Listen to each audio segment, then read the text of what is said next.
perhaps the hottest subject today, the appointment of a new EC boss.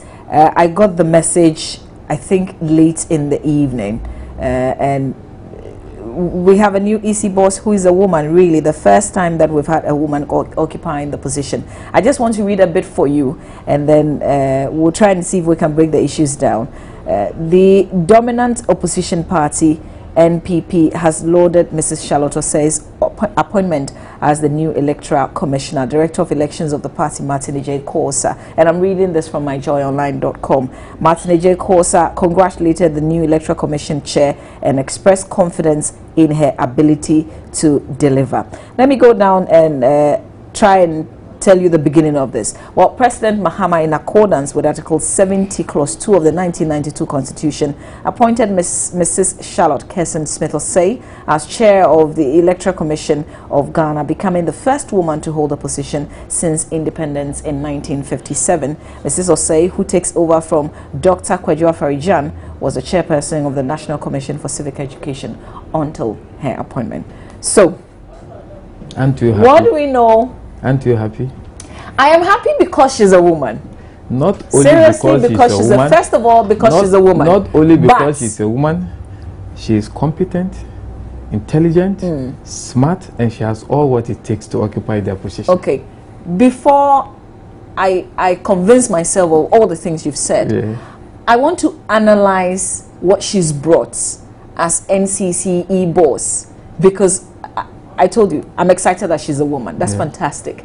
But I want to see what she's done at the Commission for Civic Education.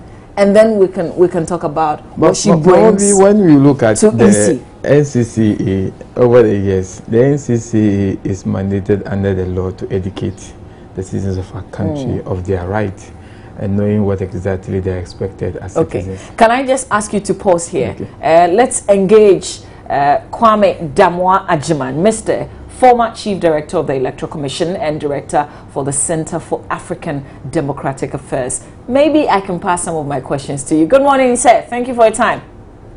Good morning. So, what do you know, first of all, about this new EC chair? Oh, well, it's a plus for the whole country. And what advice I can give is that they should comply with all the laws pertaining to the conduct of our election. You know, it is said that an election is as good as the laws that guide it. So you should first review all the laws, ensure that they all conform to democratic practice. That's one. Then the staff, the directors and so on, they are seasoned officers.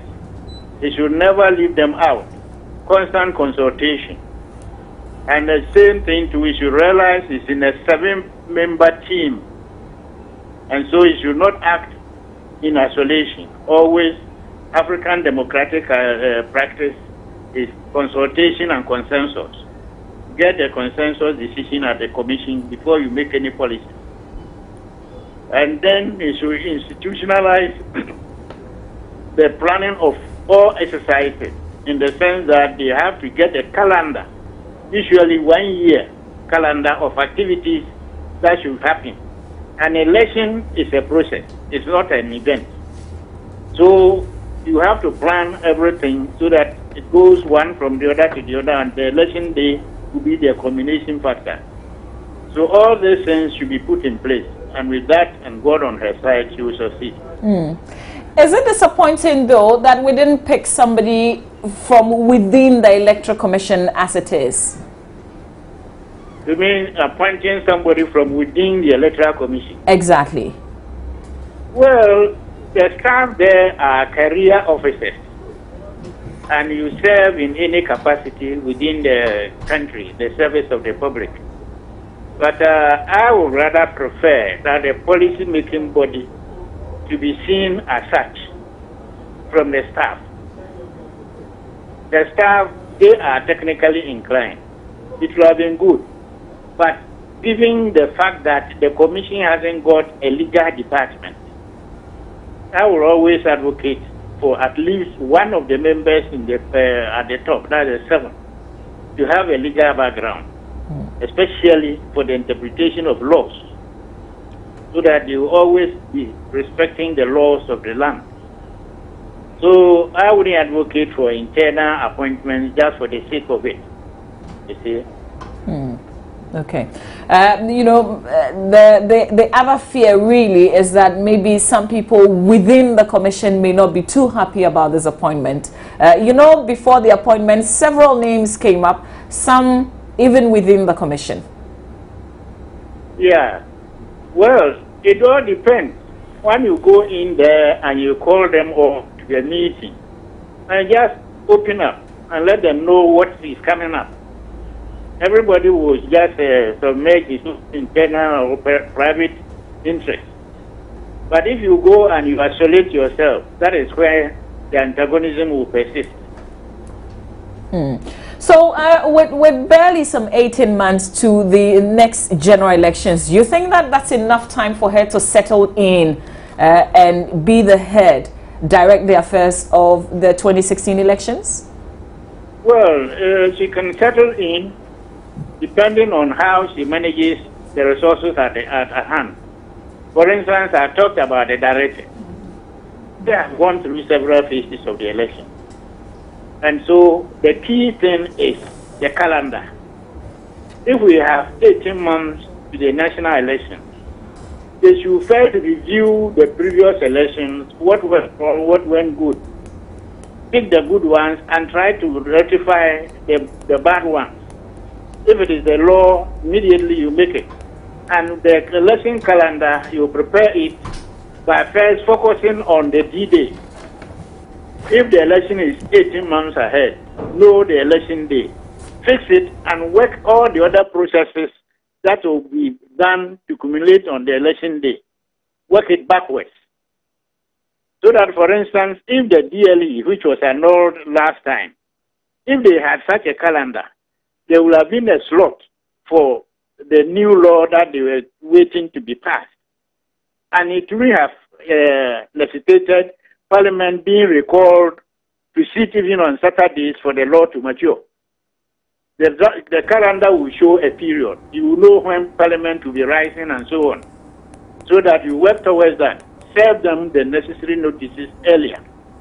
And make sure you have all your things planned properly. And you follow it up. It is not your private plan.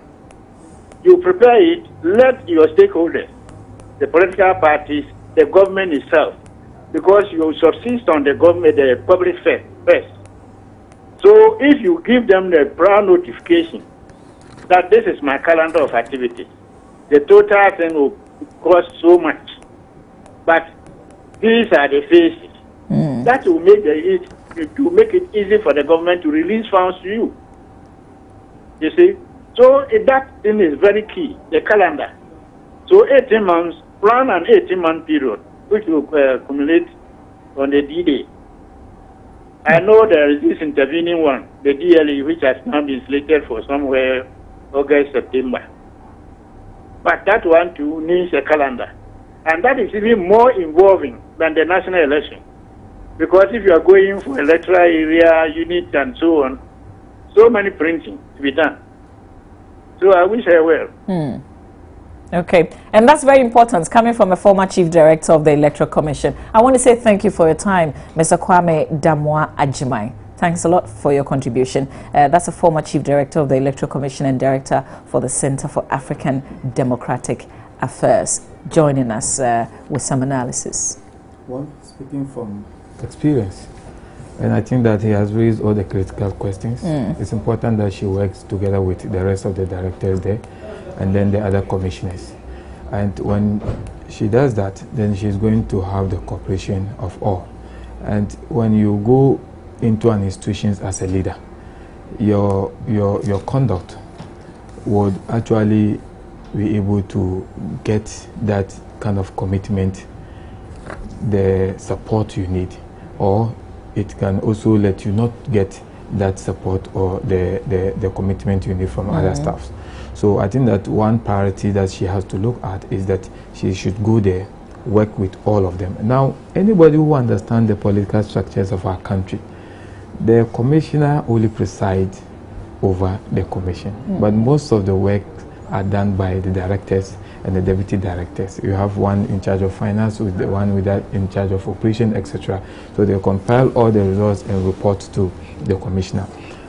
I think she should also look at the temperament, because what we need is one who has the temperament. And I have no doubt in mind that the authority who appoints her might have considered her temperament. And I have no doubt that over the years she stays with NCC. See, that's and I think we're coming back to what has she done at the NCC. She has actually behaved in a manner that is acceptable to all, and I'm happy to hear that the MPP agreed and even commended the appointment. What it means is that we indeed have that understanding that she is one who can be able to steer the affairs of the commission without that mistrust and suspicions that exist among the political parties. And the second thing I think she should also look at critically is the issue of Inter-Party Advisory Committee. IPAC. That is the IPAC. That's a critical committee that can also help her. But bearing in mind that political party representatives who participate in those discussions sometimes raise issues based on what they want to favor them. So she should have what it takes to be able to read in between and then actually meet them in the middle, so that we can have a decision that will be acceptable to all. Election has the potential of destabilizing a country. Now, your conduct, your posturing, your body language, the way you deal with other stakeholders within the electoral process will certainly contribute to the peace and stability of our country.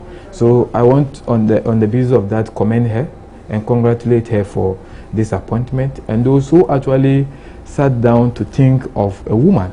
And I have no doubt, I have so much confidence in them. Sometimes they bring discipline in every institution they find themselves in, even though sometimes there is this belief that they are too domineering, they want to dominate in everything. Sometimes it is important they have to do that in order to bring some kind of sanity in the community. Now, coming back to your question, what she's bringing in, I think that somewhere in 2009, she was identified by His Excellency the late President, and she was appointed as the member of the governing body of Ghana Commercial Bank, and subsequently when the position, after the demise of the late Larry Bimi, she was considered as the NCC boss. But you see, when you take the NCC as an institution of state, over the years there have been difficulty in resourcing them.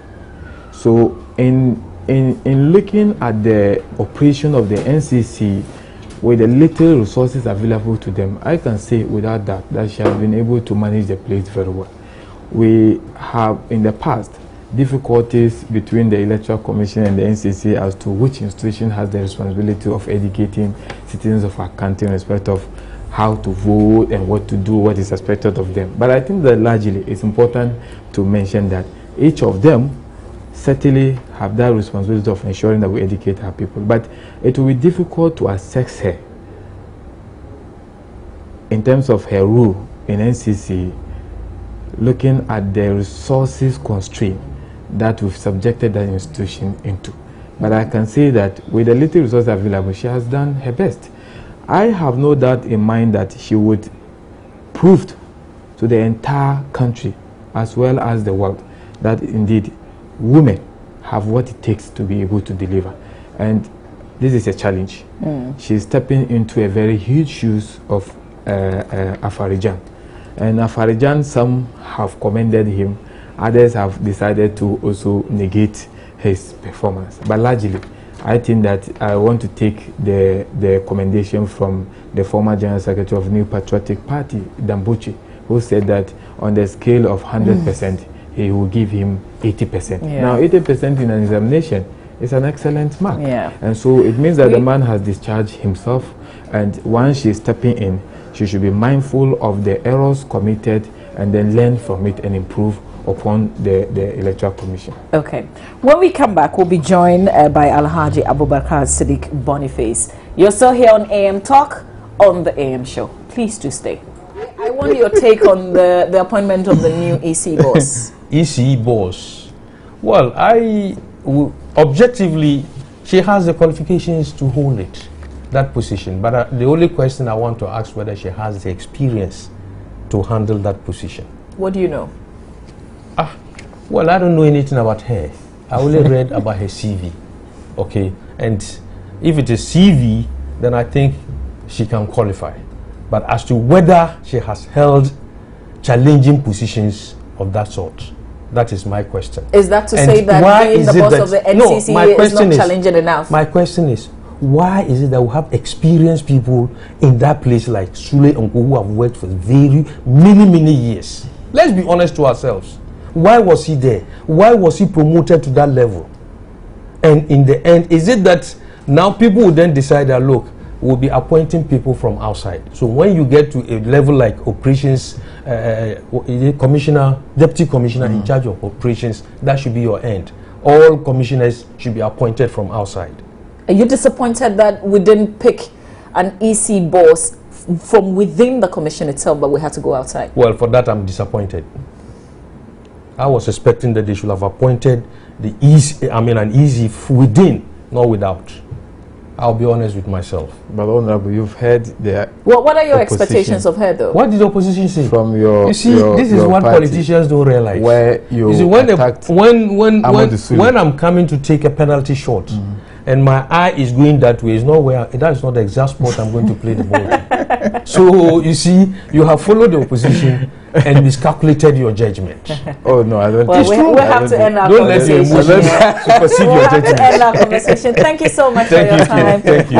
My guest on top this morning, to have met my junior brother, Alhaji Abubakar Sadiq Boniface and Alhaji Halidu Haruna, member of the NDC communication team. When we come back, we're talking the role of fathers in creating strong family bonds. I'll open the phone lines as well so you can get involved in the conversation. Please do stay.